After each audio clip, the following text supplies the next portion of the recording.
వారం 10 రోజుల్లోనే వైఎస్ఆర్సీపీలో జరిగినటువంటి కొన్ని పరిణామాలు సంఘటనలు ఆ పార్టీలో ఏదో జరిగిపోతుంది, ఆ పార్టీకి ఇవన్నీ మైనస్ అయిపోతాయి, పార్టీ బలహీనపడింది అన్నట్లుగా ప్రతిపక్ష పార్టీలు వాళ్ళ మీడియా కొంతవరకు ప్రొజెక్ట్ చేస్తున్న పరిస్థితి కనబడతా ఉంది. ప్రజల్లో కూడా ఒక చర్చ నడుస్తూ ఉంది అసలు ఏం జరుగుతుంది అనేది. ఎందుకంటే 2019 నాటికి అధికారంలోకి రావడానికి అప్పుడు ఆలోచనలు, అప్పుడు పాదయాత్ర జగన్ గారు చేస్తున్నారు. ఏదో వస్తే ఖచ్చితంగా మాకు అవకాశం ఇవ్వండి, మార్పు చూపిస్తామని చెప్పి ఆయన ప్రజలను అడగడంతో మరి ఆల్రెడీ చంద్రబాబు గారి పరిపాలన చూసాము, తెలుగుదేశం పరిపాలన చూసాం కాబట్టి, అలాగే జగన్ గారి తండ్రి అయినటువంటి వైఎస్ఆర్ పరిపాలన కూడా చూసాము. ఆయన రైతుల పక్షాన గట్టిగా నిలబడ్డడు, వాళ్ళ నాన్నగారు లెక్క ఈయన కూడా నిలబడతారని ఆశపడ్డారు. ఇట్లా అనేక ఆశలు, ఆకాంక్షలు, అంచనాలు ఎన్నో పెట్టుకుని మరి వైఎస్ఆర్సీపీ ప్రభుత్వానికి, వైఎస్ఆర్సీపీ పార్టీకి బ్రహ్మాండమైన మెజార్టీ, ఆ పార్టీ వాళ్ళు ఊహించినటువంటి మెజార్టీ కూడా ఇచ్చి కట్టబెట్టారు, పరిపాలన చూశారు. ఇప్పుడు మళ్ళీ ఎన్నికలకి సిద్ధం అవుతున్నారు. మరి ఈ తరుణంలో ఎవరైనా కూడా ఎన్నికలకి సిద్ధమయ్యేటప్పుడు పార్టీలని బలోపేతం చేసుకోవటం అనేది, మరమ్మతులు చేసుకోవటం అనేది సాధారణ విషయమే అనిపిస్తుంది నాకు. ఆర్కే గారు బయటకు వచ్చిన రాజీనామా చేసిన విషయం కావచ్చు, నిజంగానే అంటే మరి పార్టీలో ఆయనకి ప్రాధాన్యత లభించలేదు.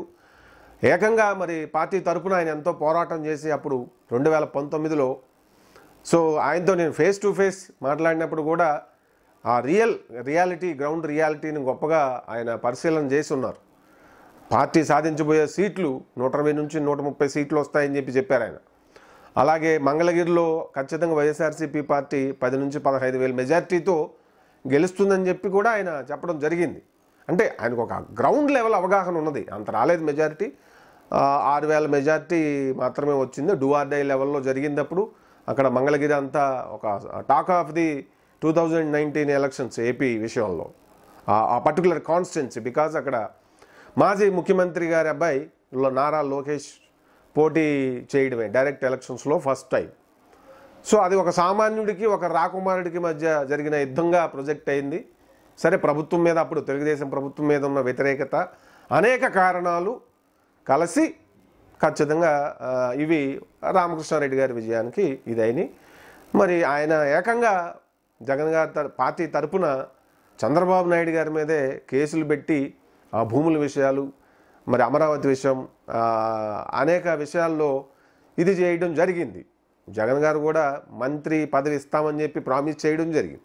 అదేమి జరగకపోగా చివరికి ఇప్పుడు ఎన్నికల్లో ఆయన ప్లేసే అక్కడ ప్రశ్నార్థకం అయింది. ఈసారి అక్కడ టికెట్ రాదు అని తెలిసిన తర్వాత ఆయన రాజీనామా చేయటం మనం బయటకు ఇప్పుడు మనకు కనపడుతున్న అంశం. సరే, ఇప్పుడు అదే పార్టీలో కొనసాగుతారా, రాజకీయ ప్రస్థానం కోసం, రాజకీయ జీవితం కోసం వేరే పార్టీకి వెళతారా అనేది భవిష్యత్తు మనకి తెలియజేస్తుంది.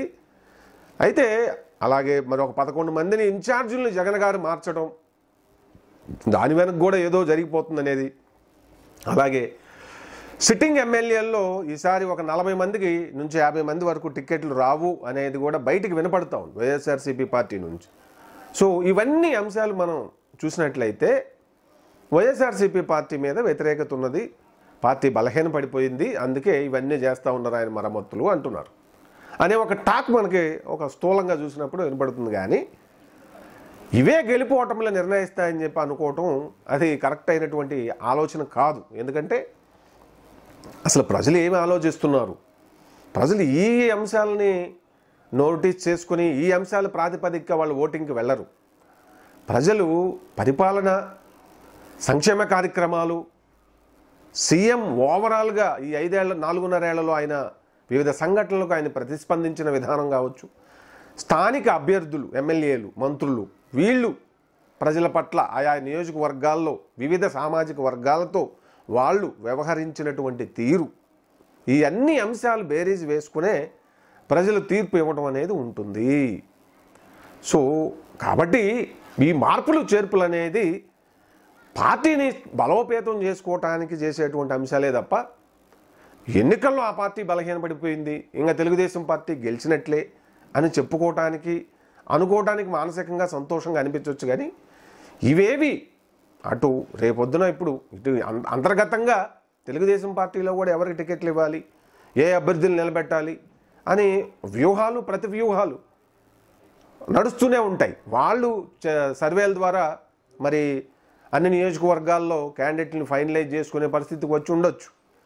అలాగే మరి వ్యతిరేకత ఉన్న అభ్యర్థులను మార్చకపోతే ఫలితం ఎలా ఉంటుందనేది ఇక్కడ తెలంగాణలో చూశారు కాబట్టి, అలాగే మరి అక్కడ 3 రాష్ట్రాల్లో కూడా రూలింగ్ పార్టీలకి ప్రతికూలంగా ప్రజలు తీర్పు చెప్పారు కాబట్టి ఈ అంశాలు కొంతవరకు జగన్ గారిని ఖచ్చితంగా రీచెక్ చేసుకుని కొంత మార్పులు చేర్పులు చేయడానికి ప్రేరేపించి ఉండొచ్చు. ఇట్ మీన్స్ పార్టీని కొంత ప్రక్షాళన చేసుకుంటే గెలుపు ఫైనల్స్ ఆడటానికి టీం బలంగా ఉంటుంది అనేది ఇక్కడ మనం అర్థం చేసుకోవచ్చు. సో వైస్ వర్సా తెలుగుదేశం కూడా అదే పరిస్థితి ఉంటుంది తప్ప, సో పార్టీని ఉంచాలా దించాలా అని ప్రజలు తీర్పు ఇవ్వడానికి ఈ 4.5 ఏళ్ళు వీళ్ళ పరిపాలన, ఓవరాల్గా జగన్ గారి పరిపాలన, ఎమ్మెల్యేల పరిపాలన, సంక్షేమ కార్యక్రమాలు అందిన విధానం, ప్రజలు ఇంకేమి ఆశించారు, ఎక్కడ వీళ్ళని డిసప్పాయింట్ చేశారు అనేవి ఉంటాయి. అలాగే ప్రతిపక్షం వ్యవహరించిన విధానం, ఇవన్నీ అంశాలు కూడా ఉంటాయి. ఎందుకంటే అంతకుముందు 2019 వరకు జగన్ గారి పరిపాలన అనేది ఏపీ ప్రజలకి తెలియదు. ఇప్పుడు పరిపాలన ఈ 4.5 ఏళ్లలో ఆయన పరిపాలన, ఆలోచన విధానం ఇవన్నీ కూడా చూసి ఉన్నారు. అలాగే చంద్రబాబు నాయుడు గారి అడ్మినిస్ట్రేషన్ ఎలా ఉంటుంది, ఆయన ఆలోచన ఎలా ఉంటుంది అనేది చూశారు. ఈ రెండు బేరీజు వేసుకుని ఏ పార్టీని అధికారంలోకి తీసుకురావాలి, ఎవరిని ఉంచాలి, ఎవరిని పంపించాలి అనేది నిర్ణయం తీసుకుంటారు. అది ఇంపార్టెంట్ అవుతుంది తప్ప మిగిలిన ఈ అంశాలన్నీ కూడా పెద్దగా ప్రభావితం ఉండకపోవచ్చు, ఉండదు కూడా పెద్దగా. ప్రజలు ఇవి పట్టించుకోరు. తమకు నచ్చని నాయకులను తీర్చినప్పుడు, ఎందుకంటే ఇక్కడ బీఆర్ఎస్ కూడా 12 మందిని అభ్యర్థులను మారిస్తే అందులో 8 మంది విజయం సాధించారు. ఇది మనం గమనించాలి. సో ఈ మార్పులు చేర్పులు బయటికి వెళ్ళటాలు నిజంగానే మరి పార్టీకి నాయకుడు మాట్లాడతలేదు అంటే దాని అర్థం ఏంటి? ఆ నాయకుడు ఉన్నా ఒకటే, పార్టీకి లేకపోయినా ఒకటే అనే ఒక ఫీలింగ్, లాభ నష్టాలు, స్వప్రయోజనాలు, ఇచ్చిపుచ్చుకోవటాలు, ఫైనల్గా ఎవరి ప్రయోజనాలు వాళ్ళు చూసుకుంటారు. రాజకీయం అంటే అంతే. మానవ సంబంధాల్లో కూడా ఇవే ఉంటాయి. ఏదైనా ఒక పని చేసేటప్పుడు, ఒక ఇదికి మనం సిద్ధమయ్యేటప్పుడు నాకేంటి ప్రయోజనం అనేది ఎవరైనా చూసుకుంటారు. అది పార్టీలకి, పార్టీ నాయకులకు కూడా అతీతం కాదు. కాబట్టి ఇవన్నీ చిన్న అంశాలు. సో ఫైనల్గా ఏ పార్టీ ఏంటి అనేది అధికారంలోకి రావాలనేది తీర్పిచ్చేది మాత్రం ప్రజలే. ప్రజల చేతుల్లోనే ఉంది. వాళ్ళ నాడి పట్టుకోవటం అనేది అంత తేలికైన విషయం కాదు. అది ఖచ్చితంగా మరి సర్వేల్లో మాత్రమే బయటపడుతుంది.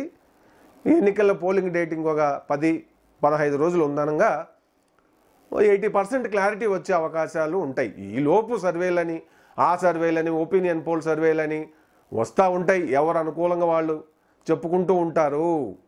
కానీ ప్రజల్లో ఉన్నది, వాళ్ళ మదిలో ఉన్నది, వాళ్ళ మైండ్లో ఉన్నది ఏంటి అనేది అది ఫలితాల్లో వెల్లడవుతుంది. అది